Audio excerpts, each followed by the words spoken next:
Layout ಅಲ್ಲಿ ಏನು ಆಗ್ತಾ ಇದೆ ಇಡೀ ಕರ್ನಾಟಕ ನೋಡ್ತಾನೆ ಇದೆ. ಅಲ್ಲಿ ಬಂದಂತ ಅಲ್ಲಿ ಯಾರೋ ಟೆಂಟ್ ಕುಟ್ಕೊಂಡು ಕೂತಿದ್ದಾರೆ, ಅವರಿಗೆ ಅಕ್ರಮವಾಗಿ ಕೂತಿದ್ದಾರೆ, ಅವರಿಗೆ ಮನೆ ಕಟ್ಟಿ ಕೊಡಿಸುವಂತ ಕೆಲಸ ಈಗ ಸಿದ್ದರಾಮಯ್ಯ ಸರ್ಕಾರ ಮಾಡ್ತಾ ಇದೆ. ಇದರಲ್ಲಿ ನಮ್ಮ ಅಬ್ಜೆಕ್ಷನ್ಸ್ ಏನಂತ ಹೇಳಿದ್ರೆ, ಒಂದು ಹಿಂದೆ ಆಕ್ರಮ ಒತ್ತುವರಿ ಮಾಡಿ ಅವರನ್ನ ಅಲ್ಲಿಂದ ಖಾಲಿಗೊಳಿಸಿದಂತ ಕರ್ನಾಟಕದ ಸಾವಿರಾರು ಮನೆಗಳಿದೆ. ಯಾರಿಗ ಸಹ ಮನೆ ಕಟ್ಟಿಸುವಂತ ಕೆಲಸ ಮಾಡ್ಲಿಲ್ಲ ಇವ್ರು ಯಾರು ಸಹ. ಖಾಲಿ ಕೇರಳದಿಂದ ಬಂದಂತ 4 ಮುಸಲ್ಮಾನರ ಮನೆ ಇಲ್ಲಿ ಇದೆ ಅನ್ನುವಂತ ಕಾರಣಕ್ಕಾಗಿ ಕೇರಳದ ಪೊಲಿಟಿಕ್ಸಿಗಾಗಿ, ಕೇರಳದಿಂದ ಬಂದಂತ ಪ್ರೆಷರ್ನ ಕಾರಣದಿಂದಾಗಿ ಇಲ್ಲಿ ಈಗ ಪುನಃ ಅವರಿಗೆ ಒಂದು ಹತ್ತಿರದಲ್ಲೇ ಒಂದು 5-6 ಕಿಲೋಮೀಟರ್ ದೂರದಲ್ಲಿರುವಂತ ಮತ್ತೊಂದು ಪ್ರದೇಶದಲ್ಲಿ ಅವರಿಗೆ ಎಲ್ಲರಿಗೂ ಸಹ ಮನೆ ಕಟ್ಟಿ ಕೊಡುವ ಕೆಲಸಗಳನ್ನ ಸಿದ್ದರಾಮಯ್ಯ ಸರ್ಕಾರ ಮಾಡ್ತಾ ಇದೆ. ಸರ್ಕಾರ ಬಂದು 2.5 ವರ್ಷ 3 ವರ್ಷ ಹತ್ರ ಆಗ್ತಾ ಇದೆ. ನಾವು ಎಲ್ಲಾ ಪಂಚಾಯತ್ನಿಂದ ಮತ್ತು ಕಾರ್ಪೊರೇಷನ್ ನಾವು ನಮ್ಮ ಡಿಮಾಂಡ್ಸ್ ಅನ್ನ ಇಡ್ತಾ ಇದ್ದೇವೆ. ತುಂಬಾ ಜನ ಮನೆಯನ್ನ ಕೇಳ್ಕೊಂಡು ಬರ್ತಾ ಇದ್ದಾರೆ. ತುಂಬಾ ಬಡವರು BPL ಕಾರ್ಡ್ ನಲ್ಲಿ ಇರುವಂತವರು ಮನೆ ಕೊಡಿಸ್ಬೇಕನ್ನುವಂತ ಬೇಡಿಕೆಯನ್ನು ಇಡ್ತಾ ಇದ್ದಾರೆ. 2.5 ವರ್ಷಗಳಿಂದ ಒಂದೇ ಒಂದು ಮನೆಯನ್ನ ನಮ್ಗೆ ಯಾರಿಗ ಸಹ ಇಷ್ಟು ತನಕ ಕೊಡ್ಲೇ ಇಲ್ಲ. ಕಾಂಗ್ರೆಸ್ MLA ಬಿಜೆಪಿ MLA ಯಾರಿಗಾಗಲಿ ಕರ್ನಾಟಕದ ಜನರಿಗೆ ಇಷ್ಟು ತನಕ ಒಂದೇ ಒಂದು ಮನೆ ಕೊಡ್ಲಿಲ್ಲ. ನನ್ನ ಕ್ಷೇತ್ರದಲ್ಲಿ ನನ್ನ 13 ಗ್ರಾಮ ಪಂಚಾಯತ್ ನಲ್ಲಿ ನಾವು ತುಂಬಾ ಪ್ರೆಷರ್ ಅಲ್ಲಿ ಜಾಗವನ್ನ ತೋರಿಸಿಕೊಟ್ರು ಸಹ ಈ ಜಾಗದಲ್ಲಿ ಕೊಡ್ಬೋದು ಅನ್ನುವಂತ ಮಾಹಿತಿಯನ್ನು ಕೊಟ್ಟರು ಸಹ, ಜಾಗ ನಾವು ಕೊಟ್ಟರು ಸಹ ಸರ್ಕಾರದಿಂದ ಯಾವುದೇ ಫಂಡ್ ಅನ್ನ ಅದಕ್ಕೋಸ್ಕರ ಅವ್ರು ರಿಲೀಸ್ ಮಾಡ್ತಾ ಇಲ್ಲ, ಪ್ರೊಸೆಸಿಂಗ್ ಸಹ ಮಾಡ್ತಾ ಇಲ್ಲ. ಇದರಲ್ಲಿ ಕೋಗಿಲೆ ಲೇಔಟ್ ನ ವಿಶೇಷತೆ ಏನಂತ ಹೇಳಿದ್ರೆ, 2023ರಲ್ಲಿ ನಾವು ಗೂಗಲ್ ಮ್ಯಾಪಿಗೆ ನೀವು ರಿವರ್ಸ್ ಆಗಿ ನೋಡಿದ್ರೆ 2023 ಅಲ್ಲಿ ಒಂದೇ ಒಂದು ಈ ರೀತಿಯ ಆಕ್ರಮವಾಗಿ ಕಟ್ಟಿಕೊಂಡಂತ ಮನೆಗಿನೇ ಯಾವ್ದು ಸಹ ತೋರ್ತಾ ಇಲ್ಲ. 2023 ಗೂಗಲ್ ಮ್ಯಾಪ್ ಇಂದ ನಾವು ಡೌನ್ಲೋಡ್ ಮಾಡಿ ಇಟ್ಕೊಂಡಿದ್ದೇವೆ. ಈಗ ನೋಡಿದ್ರೆ ಟೋಟಲ್ ಆಗಿ ಅಲ್ಲಿ ಅದೆಲ್ಲ ಏರಿಯಾನ ಕವರ್ ಮಾಡ್ಕೊಂಡಿದ್ದಾರೆ. 2023 ಕಾಂಗ್ರೆಸ್ ಸರ್ಕಾರ ಬಂದ ನಂತರ ಇದು ವ್ಯವಸ್ಥಿತವಾಗಿ ಕಾಂಗ್ರೆಸ್ ಸರ್ಕಾರದಿಂದಾನೇ ಅಲ್ಲಿ ಯಾರು ಬಂದಿದ್ದಾರೆ, ಯಾರನ್ನ ಅಥವಾ ಇವರೇ ಬರ್ಸ್ಕೊಂಡಿದ್ದಾರೆ, ಇದೊಂದು ನಾಟಕದ ರೀತಿಯಲ್ಲಿ 2023 ನಂತರ ಕಾಂಗ್ರೆಸ್ ಸರ್ಕಾರದ ಕುಮ್ಮಕ್ಕಿನಿಂದಲೇ ಇವರಿಗೆ ಅಲ್ಲಿ ಮನೆಯನ್ನ ಕಟ್ಕೊಡ್ಲಿಕ್ಕೆ ಅವಕಾಶವನ್ನ ಮಾಡಿಕೊಟ್ಟಿದ್ದಾರೆ. 2023 ಗೂಗಲ್ ಮ್ಯಾಪ್ ಅಲ್ಲಿ ನೋಡಿದ್ರೆ ಎಕ್ಸಾಕ್ಟ್ ಆಗಿ ಗೊತ್ತಾಗ್ತದೆ, ರಿವರ್ಸ್ ಆಗಿ ನೋಡಿದ್ರೆ ಗೊತ್ತಾಗ್ತದೆ, ಡೀಟೇಲ್ಸ್ ಇದೆ ಅದು. ಈಗ ಅವರೇ ಅದನ್ನ ತೆರವುಗೊಳಿಸುವುದು, ಪುನಃ ಅವರಿಗೆ ಮತ್ತೊಂದ್ ಕಡೆ ಮನೆ ಕಟ್ಸಿಕೊಡುದು. ಬೇಸಿಕಲಿ ಅವ್ರ ಹತ್ರ ಎಲ್ಲಿಂದ ಬಂದವರು, ನಮ್ಮ ಒಂದು ಗ್ರಾಮದಿಂದ ಮತ್ತೊಮ್ಮ ಗ್ರಾಮದವರು ಬಂದ್ರು ಸಹ ನಮ್ಮ ಗ್ರಾಮದಲ್ಲಿ ಕೊಡ್ಲಿಕ್ಕೆ ಕಷ್ಟ ಆಗ್ತದೆ. ಒಂದು ಗ್ರಾಮದಲ್ಲಿ ಮತ್ತೊಂದು ಗ್ರಾಮದವರು ಬಂದು ಜಾಗ ಅಥವಾ ಮನೆ ಕೇಳಿದ್ರೆ ನಮ್ಗೆ ಕೊಡ್ಲಿಕ್ಕೆ ಕಷ್ಟ ಆಗ್ತದೆ. ಇದು ಇವರು ಹೊರ ರಾಜ್ಯದಿಂದ ಬಂದಿದ್ದಾರ ಅಥವಾ ಬಾಂಗ್ಲಾದೇಶದಿಂದ ಬಂದಿದ್ದಾರ, ಎಲ್ಲಿಂದ ಬಂದಿದಾರ ಅಂತ ವೆರಿಫಿಕೇಶನ್ ಸಹ ಮಾಡದೆ ನೀಜರ್ಕ್ ರಿಯಾಕ್ಷನ್ ಅಲ್ಲಿ ಯಾರೆಲ್ಲ ಅವರನ್ನ ಅಲ್ಲಿಂದ ಒತ್ತುವರಿ ಮಾಡ್ಕೊಂಡು ಅವರನ್ನ ಜಮೀನಿಂದ ಏಳಿಸ್ತಾ ಇದ್ದೀರೋ ಅವರಿಗೆ ಇಮಿಡಿಯೇಟ್ ಆಗಿ ಕೊಡುವಂತ ಕೆಲಸ ಸರ್ಕಾರ ಮಾಡ್ತಾ ಇದೆ. ಸೋಷಿಯಲ್ ಮೀಡಿಯಾದಲ್ಲಿ ಅಸ್ಸಾಂನಲ್ಲಿರುವಂತ ಬಾಂಗ್ಲಾದೇಶಿ ರೆಫ್ಯೂಜಿ ಒಬ್ರು ಏನು ಆಡಿಯೋ ಒಂದು ವಿಡಿಯೋ ಇದನ್ನು ಕೊಟ್ಟಿದ್ದಾರೆ, ನೀವೆಲ್ಲ ನೋಡಿರ್ಬೋದು. ಅಸ್ಸಾಂ ಅಲ್ಲಿ ಕಷ್ಟ ಆಗ್ತಾ ಇದೆ, ಬಿಜೆಪಿ ಸರ್ಕಾರ ಇದೆ, ಇಲ್ಲಿ ವಲಸಿಗಾರರಿಗೆ ಅವಕಾಶ ಮಾಡಿಕೊಡುದಿಲ್ಲ, ನಾವೆಲ್ಲರೂ ಸಹ ಬೆಂಗಳೂರಿಗೆ ಹೋದ್ರೆ ಒಳ್ಳೇದು ಅನ್ನುವಂತ ಮಾತನ್ನ ಸಹ ವಿಡಿಯೋದಲ್ಲಿ ಹೇಳಿದ್ದನ್ನ ನೋಡ್ತಾ ಇದ್ದೇವೆ. ನಮ್ ಪ್ರಶ್ನೆ ಇಷ್ಟೇ, ಸಿದ್ದರಾಮಯ್ಯನವರ ಮೂಡಾ ಸೈಟ್ ಅಲ್ಲಿ ಹೋಗಿ ನಾವೇನಾದ್ರೂ ಟೆಂಟ್ ಹಾಕಿ ಕೂತ್ರೆ ನಮಗೆ ಬೇರೆ ಮನೆ ಕಟ್ಸಿ ಕೊಡ್ತಾರ? ಅಥವಾ DK ಶಿವಕುಮಾರ್ ಮತ್ತು ಜಮೀರ್ ಅವರ ಎಷ್ಟು ಮನೆ ಇದೆ ಅಥವಾ ಅವ್ರದ್ದು ಎಷ್ಟು ಆಸ್ತಿ ಇದೆ ಅದ್ರಲ್ಲಿ ಪಬ್ಲಿಕ್ ಹೋಗಿ ಕೂತ್ರೆ ನಮ್ಗೆ ಬೇರೆ ಮನೆಯನ್ನ ಇವರು ಕಟ್ಸಿ ಕೊಡ್ತಾರ? ಪಬ್ಲಿಕ್ಕಿನ ಆಸ್ತಿ ಏನಿದೆ, ಸರ್ಕಾರದ ಜಾಗ ಏನಿದೆ, ಆ ಸರ್ಕಾರದ ಜಾಗ ಪಬ್ಲಿಕ್ ಪ್ರಾಪರ್ಟಿ, ಅದು ಪಬ್ಲಿಕ್ ಪ್ರಾಪರ್ಟಿ ಅಂದ ತಕ್ಷಣ ಇವರು ಬೇಕು ಬಂದ ಹಾಗೆ ಯಾರ್ಯಾರಿಗೆ ಕೊಡುವ ಕೆಲಸಗಳನ್ನ, ಅದು ವೋಟ್ ಬ್ಯಾಂಕ್ ಪೊಲಿಟಿಕ್ಸ್ಗಾಗಿ ಯಾರೋ ಒಂದು ಸ್ವಲ್ಪ ಮುಸಲ್ಮಾನರು ಕೇರಳದಿಂದ ಬಂದು ಇಲ್ಲಿ ಕೂತಿದ್ದಾರೆ, ನಮ್ಗಲ್ಲಿ ವೋಟ್ ಬೇಕು ಅನ್ನುವಂತ 4,000 ಓಟಿಗಾಗಿ ಇವ್ರು ಈ ರೀತಿ ಮಾಡುವುದು ಸರಿಯಾದ್ರೆ, ಸರ್ಕಾರದ ಜಾಗದ ಲೆಕ್ಕಾಚಾರ ಇದು ಒನ್ ಟೈಮ್ ಮೆಜರ್ ಅಂತ ಸಹ ಹೇಳಿದ್ದಾರೆ. ಈ ಸತಿ ಏನು ಜಾಗವನ್ನ ಕೊಡ್ತಾ ಇದ್ದಾರೆ, ಹೊಸ ಮನೆಯನ್ನ ಕಟ್ಸಿ ಕೊಡ್ತಾ ಇದ್ದಾರೆ, ಅದು ಒನ್ ಟೈಮ್ ಮೆಜರ್ ಅಂತ ಹೇಳ್ತಾ ಇದ್ದಾರೆ. ಅಂದ್ರೆ ಇನ್ ಮುಂದಕ್ಕೆ ಯಾರಾದ್ರೂ ನಾವ್ಯಾರು ಕರ್ನಾಟಕದವರು ಆ ರೀತಿಯ ಅಕ್ರಮ ಮನೆ ಕಟ್ಕೊಂಡ್ರೆ ಅವರನ್ನ ಒತ್ತುವರಿಯನ್ನ ಬಿಡಿಸಿದ ಅವ್ರಿಗೆ ಮನೆ ಕಟ್ಸಿ ಕೊಡುದಿಲ್ಲ. ಅಥವಾ ಹಿಂದೆ ಯಾರೆಲ್ಲ ಇಷ್ಟರೊಳಗೆ ಸಫರ್ ಆಗಿದ್ದಾರೆ, ಯಾರು ಮನೆಯನ್ನ ಅಕ್ರಮವಾಗಿ ಕಟ್ಕೊಂಡು ಅವರನ್ನ ಅಲ್ಲಿಂದ ಮನೆಯನ್ನ ತೆಗೆಸಿದ್ದಾರೆ, ಅವ್ರಿಗೆ ಸಹ ಈ ರೂಲು ಅನ್ವಯ ಆಗುದಿಲ್ಲ. ಹಾಗಾದ್ರೆ ಕರ್ನಾಟಕದ ಜನತೆಗೆ, ನಿಮ್ಗೆ ಓಟ್ ಹಾಕಿದಂತ ಜನತೆಗೆ ನೀವು ಯಾಕೆ ಅನ್ಯಾಯ ಮಾಡ್ತಿದ್ದೀರಿ? ನಾವೇನ್ ತಪ್ಪು ಮಾಡಿದ್ದೇವೆ? ನಮ್ಗೆ ಒಂದು ನೀವು ಮನೆ ಅನ್ಸ ಕೊಡುದಿಲ್ಲ, ಒಂದು ಗ್ರಾಮ ಪಂಚಾಯತ್ ನಲ್ಲಿ, ಕಾರ್ಪೊರೇಷನ್ ನಲ್ಲಿ, ಮುನ್ಸಿಪಾಲಿಟಿಯಲ್ಲಿ ಎಲ್ಲೂ ಸಹ ಒಂದ್ ಮನೆ ಕೊಡುವುದಿಲ್ಲ. ಎಲ್ಲಿಂದೋ ಬಂದವರಿಗೆ ನೀವು ವೋಟ್ ಬ್ಯಾಂಕಿಗೆ ಮನೆ ಕೊಡ್ತೀರಿ. ಬೇರೆ ಬೇರೆ ನಿಮ್ಗೆ ಗೊತ್ತೇ ಇದೆ, ಆನೆ ತುಳಿತ ಆದ್ರೆ ಅವರಿಗೆ ದುಡ್ಡು ಕೊಡ್ತಾರೆ. ಇಲ್ಲಿ ನಮ್ಮಲ್ಲಿ ಇಷ್ಟು ದೊಡ್ಡ ರೀತಿಯಲ್ಲಿ ಆನೆ ತುಳಿತ ಆಗಿ ಸತ್ತವರ ಸಂಖ್ಯೆ ಇದೆ. ಕಾಡು ಪ್ರಾಣಿಗಳ ಅಟ್ಯಾಕ್ ಆಗಿ ಎಷ್ಟೋ ಜನ ಜೀವನ ತಗೊಳ್ತಾ ಇದ್ದಾರೆ. ಯಾರಿಗೆ ಸಹ ಏನು ಸರಿಯಾದ ವ್ಯವಸ್ಥೆ ನೀವು ಮಾಡ್ತಾ ಇಲ್ಲ. ನಮ್ಮಲ್ಲಿ ಚಿಕ್ಕಮಗಳೂರು, ಕೂರ್ಗ್ನಲ್ಲಿ ಮತ್ತು ನಮ್ಮಲ್ಲಿ ಎಷ್ಟೋ ಕಡೆ ಜಾಗ ಕುಸಿತ, ಭೂ ಕುಸಿತ ಆಗಿ ಎಷ್ಟೋ ಜನ ಮನೆಗಳ ಮಠಗಳನ್ನ ಕಳ್ಕೊಂಡಿದ್ದಾರೆ. ಆದ್ರೆ ನಿಮ್ಗೆ ಕೇರಳದಲ್ಲಾದ ಭೂಕುಸಿತ ಮಾತ್ರ ನಿಮ್ಗೆ ತೋರ್ತದೆ. ನಾ ಅದಕ್ಕೆ ಮಾಡಬೇಡಿ ಅಂತ ಹೇಳ್ತಾ ಇಲ್ಲ. ಆದ್ರೆ ನಮ್ಮವರಿಗೆ, ನಿಮ್ಗೆ ಓಟ್ ಹಾಕಿದಂತವ್ರು, ಇಲ್ಲಿನ ಜನರು, ಈ ಮಣ್ಣಿನ ಮಕ್ಕಳನ್ನ ನೀವು ಕಡೆಗಣಿಸಿ ಬೇರೆ ಯಾರಿಗೋ ಮಾಡ್ತಾ ಇದ್ರಲ್ಲ, ಅದನ್ನ ತಡ್ಕೊಳ್ಲಿಕ್ಕೆ ಸ್ವಲ್ಪ ಅದನ್ನ ನೀವು ಹೇಗೆ ಜೀರ್ಣ ಮಾಡ್ಕೊಳ್ತೀರಿ ಈ ವಿಷಯವನ್ನ ನನ್ಗಂತೂ ಅರ್ಥ ಆಗ್ತಾ ಇಲ್ಲ. ಇದು ಶ್ರಮಿಸಲಾರದಂತ ಒಂದು ಅನ್ಯಾಯವನ್ನ ನೀವು ಕರ್ನಾಟಕದ ಜನತೆಗೆ ಸರ್ಕಾರ ಮಾಡ್ತಾ ಇದೆ. ನನಗಂತೂ ಇವರು 2023 ನಂತರ ಏನ್ ಇವರು ವಲಸೆಗಾರರು ಬಂದು ಅಲ್ಲಿ ಕೂರಿಸಿದ್ದಾರೆ, ಇದು ಜಮೀರ್ ಮತ್ತು ಅವರ ಗ್ಯಾಂಗ್ ಏನಿದೆ ಅವರೇ ತಂದು ಕೂರಿಸಿದ ರೀತಿಯಲ್ಲಿ ತೋರ್ತಾ ಇದೆ. 2023ಗಿಂತ ಮುಂಚೆ ಇರ್ಲಿಲ್ಲ. ಹಾಗಾದ್ರೆ ಯಾಕಿರ್ಲಿಲ್ಲ? ಗೂಗಲ್ ಮ್ಯಾಪ್ ಅಲ್ಲಿ ನೋಡಿದ್ರೆ ಆ ಏರಿಯಾ ಇಡೀ ಖಾಲಿದೆ. ಸಡನ್ ಆಗಿ ಇಲ್ಲಿ ಎಲ್ಲರನ್ನ ಕರೆದು ಕೂರಿಸಿ ಪುನಃ ಅವನನ್ನ ತೆರವುಗೊಳಿಸುವುದು, ಪುನಃ ಅವರಿಗೆ ಮನೆ ಕಟ್ಸಿ ಕೊಡಿಸುವುದು, ಇದನ್ನೆಲ್ಲ ನೋಡಿದ್ರೆ ದೊಡ್ಡ ಪಿತೂರಿ ಇದೆ ಹಿಂದೆ ಅಂತ ಆಗ್ತಾ ಇದೆ. ಸರ್ಕಾರ ಈ ರೀತಿ ಮಾಡುವ ಬದಲು ಅವರು ಯಾರೆಲ್ಲ ಎಲ್ಲೆಲ್ಲಿ ಸಂತ್ರಸ್ತ ಇದ್ದಾರೆ, ಇಡೀ ಕರ್ನಾಟಕದಲ್ಲಿ ಯಾರೆಲ್ಲ ಇದ್ದಾರೆ, ಅವ್ರು ಎಲ್ಲರಿಗೂ ಸಹ ಒಂದು ವ್ಯವಸ್ಥೆ ಮಾಡುದು ಒಳ್ಳೇದು. ಒನ್ ಟೈಮ್ ಮೆಜರ್ಸ್ ಅನ್ನ ತೆಗೆದುಕೊಂಡು ಈ ರೀತಿ ಅನ್ಯಾಯ ಮಾಡುದು ಸರಿಯಲ್ಲ ಅನ್ನೋದು ನಮ್ಮ ಭಾವನೆ. ಮತ್ತು ಇದ್ರ ಹಿಂದ ಪಿತೂರಿ ಏನಿದೆ, ಇದ್ರ ಬಗ್ಗೆ ಖಂಡಿತ ಅಧಿಕಾರಿಗಳ ಮೇಲೆ ನಾವು ಕ್ರಮವನ್ನ ಕೈಗೊಳ್ತೇನೆ ಅನ್ನುವಂತ ಮಾತನ್ನ ಮುಖ್ಯಮಂತ್ರಿಗಳು ಹೇಳಿದ್ರು. ಅದಕ್ಕಿಂತ ಮೊದಲು ಅವರು ಇದಕ್ಕೆ ಟೋಟಲ್ ಆಗಿ ಯಾರು ಬಂದ್ರು, ಯಾಕೆ ಬಂದ್ರು, ಯಾರು ತರಿಸಿದ್ರು, ಇದಕ್ಕೆ ಟೋಟಲ್ ಆಗಿ ಇನ್ವೆಸ್ಟಿಗೇಷನ್, ಹೊಸ SIT ಅನ್ನು ಏನಾದ್ರು ಕೂಡಿಸಿ ಇನ್ವೆಸ್ಟಿಗೇಷನ್ ಮಾಡಿಸೋದು ಒಳಿತು.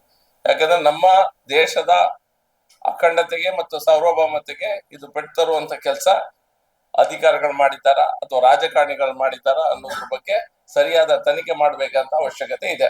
ಮೇಲ್ನೋಟಕ್ಕೆ ಇದು ಲೈಟ್ ಆಗಿ ತೋರ್ಬೋದು, ಇದ್ರ ಹಿಂದೆ ದೊಡ್ಡದಾದ ಒಂದು ಪಿತೂರಿ ಇರುವಂತ ಲಕ್ಷಣಗಳು ಕಾಣ್ತಾ ಇದೆ. ಇಷ್ಟು ಮಾಹಿತಿಯನ್ನ ನಾನು ಹೇಳಲಿಕ್ಕೆ ಇಚ್ಛಿಸ್ತಾ ಇದ್ದೇನೆ. ಈಗ ಮತ್ತೆ ಮುಂದೆ 5 ತಿಂಗಳ ನಂತರ ಬರುವಂತ ಚುನಾವಣೆ ಇದು ಪೂರಕವಾಗಿ ಮಾಡಿದ್ರು 100% ಇದು ಅದಕ್ಕೆ ಪೂರಕವಾಗಿ ನೀಜರ್ ಕ್ರಿಯೇಷನ್ ಆಗಿ ಈಗ ಮಾಡಿದ್ದಾರೆ. ಈಗ 100% ಆ ಎಲೆಕ್ಷನ್ಗೋಸ್ಕರ ಅಲ್ಲಿನ ಮುಸ್ಲಿಂ ವೋಟ್ಸ್ ಏನಿದೆ, ಅಲ್ಲಿನ ಯಾರೆಲ್ಲ ಅಲ್ಲಿ ಮುಸ್ಲಿಂ ವೋಟ್ಸ್ಗಾಗ ಇವರು ಕಾಂಪಿಟೇಷನ್ ಇದ್ದಾರೆ, ಕಮ್ಯುನಿಸ್ಟ್ಗಳು ಮತ್ತು ಕಾಂಗ್ರೆಸ್ನವರು, ಆ ಓಟು ಎಲ್ಲ ಒಂದ್ ಕಡೆ ನಮ್ಮಿಂದ ತಪ್ತದೆ ಅನ್ನುವಂತ ಭಾವನೆಯಿಂದ ನೀಜರ್ಕಾಗಿ ಮಾಡಿದ್ದಾರೆ. ಇಲ್ಲದಿದ್ರೆ ಇದನ್ನ ಇವರು ಸ್ಲೋ ಆಗಿ ಮಾಡ್ತಾ ಇದ್ರು. ಇದನ್ನ ಮಾಡ್ತಾ ಇದ್ರು 100% ಸ್ಲೋ ಆಗಿ ಮಾಡ್ತಾ ಇದ್ರು ಅಷ್ಟೇ.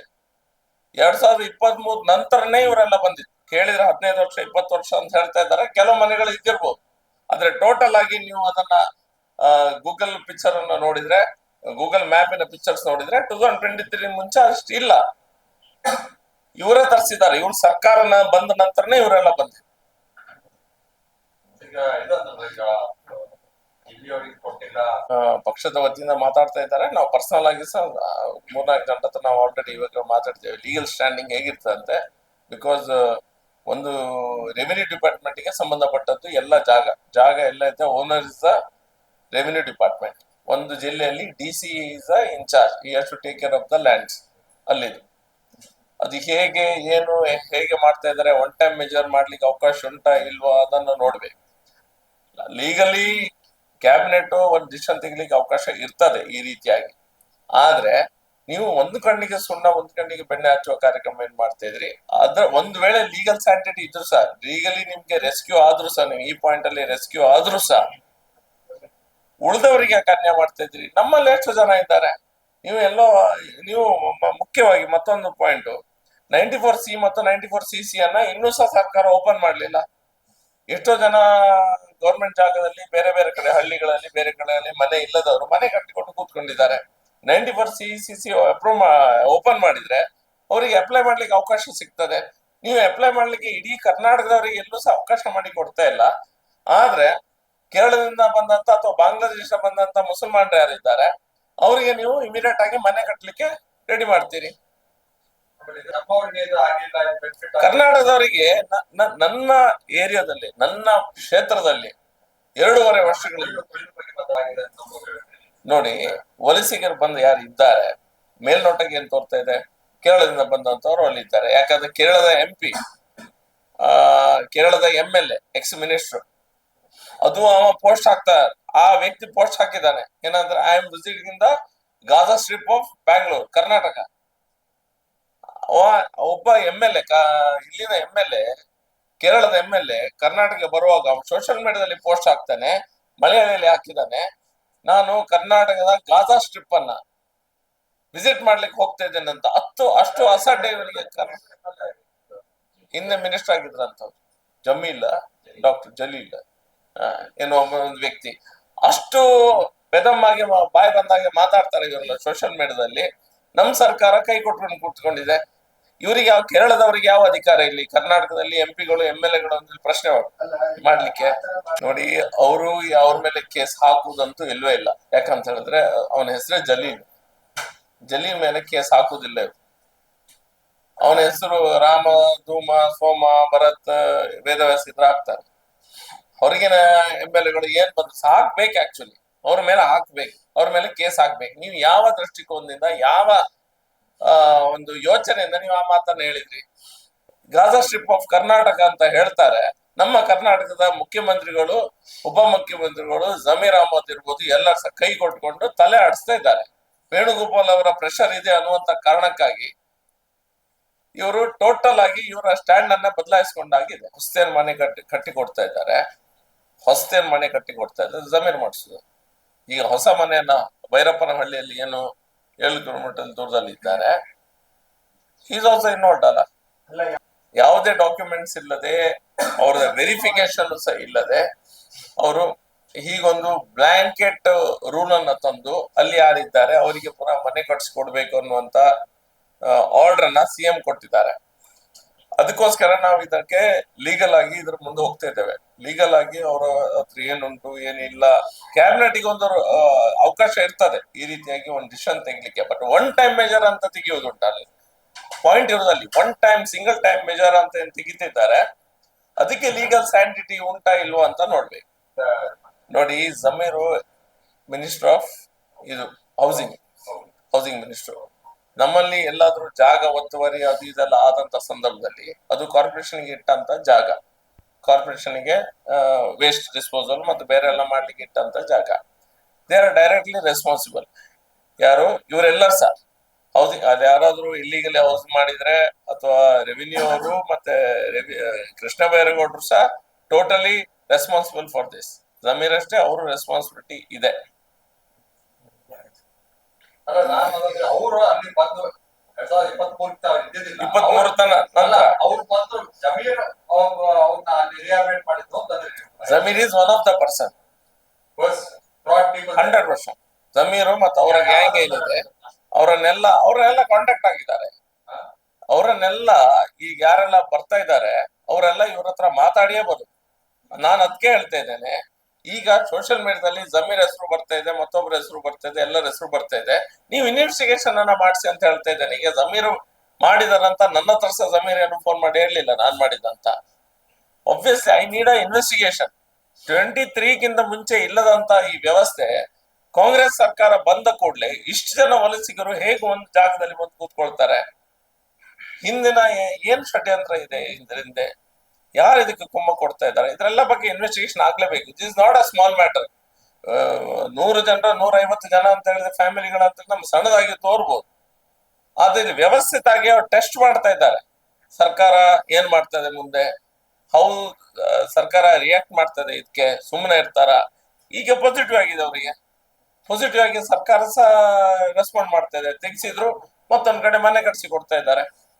ನೋಡಿ, ಫಸ್ಟ್ ಗೆ ನನ್ನ ಇದರಲ್ಲಿ getting a new law inner line permit ತರಲಿಕ್ಕಿಂತ ನೀವು ಆಲ್ರೆಡಿ 5 ಸ್ಟೇಟ್ ಅಲ್ಲಿ ಇದು ನಮ್ಮಲ್ಲಿ ಕರ್ನಾಟಕದಲ್ಲಿ ನ್ಯೂ ಲಾ, ಕರ್ನಾಟಕದಲ್ಲಿ ನ್ಯೂ ಲಾ ಆಗ್ತದೆ. ಕರ್ನಾಟಕ ಅಸೆಂಬ್ಲಿಯಿಂದ ಮಾಡ್ಬೇಕು, ಕರ್ನಾಟಕ ಅಸೆಂಬ್ಲಿಯಿಂದ ಮಾಡ್ಬೇಕು. ಕರ್ನಾಟಕ ಆಕ್ಟ್ ಅನ್ನ ನಾವು ತರಬೇಕಾದ್ರೆ ಇಟ್ಸ್ಕೊಂಡ್ರೆ ನ್ಯೂ ಲಾ ಹಿಯರ್ ನಮ್ಮ ಕರ್ನಾಟಕಕ್ಕೆ ತರ್ಲಿಕ್ಕಿಂತ ಮುಂಚೆ, ನೀವು ಅದನ್ನ ತರ್ಲಿಕ್ಕಿಂತ ಆ ರೀತಿಯ ವ್ಯವಸ್ಥೆ ಮಾಡ್ಲಿಕ್ಕಿಂತ ಮುಂಚೆ ನಾವು ಪ್ರತಿ ವರ್ಷ ಸರ್ಕಾರ ಒಂದು ಸರ್ವೆ ಮಾಡ್ತದೆ. ಎಷ್ಟು ಜನರಿಗೆ ಮನೆ ಇಲ್ಲ, ಎಷ್ಟು ಜನರಿಗೆ ಮನೆ ವ್ಯವಸ್ಥೆ ಆಗ್ಬೇಕು ಅನ್ನೋದು. ಎಲ್ಲಿದು? ಕರ್ನಾಟಕದಲ್ಲಿ ಇರುವಂತವ್ರು.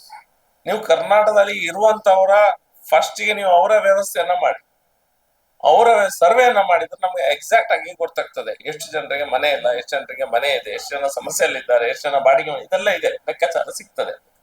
ಲೆಕ್ಕಾಚಾರ ಸಿಕ್ಕಿದ ನಂತರ ಅದೊಂದು ಕರೆಕ್ಟ್ ಆಗಿ ಆ ಲೆಕ್ಕಾಚಾರವನ್ನ ಒಂದು ಆಡಿಟ್ ಮಾಡಿ ಮತ್ತೆ ನೀವು ಈ ಲಾ ಬಗ್ಗೆ ಯೋಚನೆ ಮಾಡ್ಬೋದು. ನಮ್ಮಲ್ಲಿ ಇರುವಂತವ್ರಿಗೆ ನಾವು ಅವಕಾಶ ಮಾಡಿ ಕೊಡದೇ ಇದ್ರೆ, ಈಗ ಬೆಳೆಯುವಂತ ನಗರ ಎಲ್ಲ ಕಡೆ ಸಹ ಈ ಮಂಗಳೂರಲ್ಲಿ ತುಂಬಾ ವಲಸಿಗರು ಬರ್ತಾ ಇದ್ದಾರೆ, ತುಂಬಾ ಜನ ಬರ್ತಾ ಇದ್ದಾರೆ. ಬಂದವರಿಗೆ ಎಲ್ಲರೂ ಸಹ ನಾವು ಇಮಿಡಿಯೇಟ್ ಆಗಿ ಮನೆ ಕಟ್ಟಿ ಕೊಡ್ಲಿಕ್ಕೆ ಹೋದ್ರೆ, ಇಲ್ಲಿ ಮನೆ ಇಲ್ಲದೆ ಇರುವಂತವ್ರು ಎಷ್ಟು ಜನ ಇದ್ದಾರೆ, ನಾವು we have to take care of them first. ಅವರವರ ನಮ್ಮ ಸ್ಟೇಟಿನ ಜನರ ಒಂದು ಏನಿದೆ ಹಿತರಕ್ಷಣೆ ನಾವು ಫಸ್ಟ್ ಮಾಡ್ಬೇಕು. ಕೋರ್ಟಿಗೆ ನಾವೀಗ ಲೀಗಲ್ ನಮ್ಗೆ ಏನಂದ್ರೆ ಕೆಲವುದಕ್ಕೆ ಲೀಗಲಿ ನಾವು ಅದನ್ನ ಹುಡುಕ್ತಾ ಇದ್ದೇವೆ, ಲೀಗಲಿ ನಾವು ಎಷ್ಟು ಸ್ಟ್ರಾಂಗ್ ಇದ್ದೇವೆ ಅಂತ. ಈ ವಿಷಯದಲ್ಲಿ ಸರ್ಕಾರಕ್ಕೆ ಕೆಲವು ರೈಟ್ಸ್ ಇರ್ತದೆ, ಕ್ಯಾಬಿನೆಟ್ಗೆ ಕೆಲವು ರೈಟ್ಸ್ ಇರ್ತದೆ. ಖಾಲಿ ನಮ್ಗೆ ಒನ್ ಟೈಮ್ ಮೆಜರ್ ಏನಂತ ಹೇಳಿದ್ದಾರೆ ಅದನ್ನ ಪ್ರಶ್ನಿಸುವಂತ ಹಕ್ಕು ಬರಬಹುದು. ಒನ್ ಟೈಮ್ ಏನು ಮೆಜರ್ಸ್ ತಗೊಂಡಿದ್ದಾರೆ.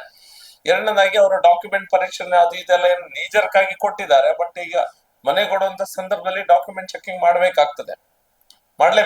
ಯಾಕಂದ್ರೆ ಅಧಿಕಾರಿ ಇವರು ಸರ್ಕಾರ ಚೇಂಜ್ ಆಗ್ಬೋದು, ಅಧಿಕಾರಿ ಸಮಸ್ಯೆಲ್ಲ ಬಿಡ್ತಾನೆ ಅವ. ಇನ್ನು ಮುಂದೆ ಅಧಿಕಾರಿ ಯಾರು ಅಲ್ಲಿ ಅವರಿಗೆ ಮನೆ ಕಟ್ಲಿಕ್ಕೆ ವ್ಯವಸ್ಥೆ ಮಾಡಿ ಕೊಟ್ರು ಹಿಂದೆ, ಮತ್ತೆ ಈಗ ಯಾರು ಹೊಸ ಮನೆಯನ್ನ ಕಟ್ಟಿಸಿಕೊಡ್ಲಿಕ್ಕೆ ಮುಂದೆ ನಿಲ್ತಾರೆ, ಅವರೆಲ್ಲರಿಗೂ ಸಹ ಅದು ಡಾಕ್ಯುಮೆಂಟ್ ಮಾಡ್ಲಿಕ್ಕೆ ಬೇಕಾಗ್ತದೆ. They have to check it through. So ಹಾಗಾಗಿ ನಾವು ಲೀಗಲಿ ನಮ್ಗೆ ಏನ್ ಮಾಡ್ಲಿಕ್ಕೆ ಆಗ್ತದೆ ಅದನ್ನ ಆಪ್ಷನ್ಸ್ ಅನ್ನ ನಾವು ಆಲ್ರೆಡಿ ಅದ್ರ ಹಿಂದೆ ಹೋಗ್ತಾ ಇದ್ದೇವೆ.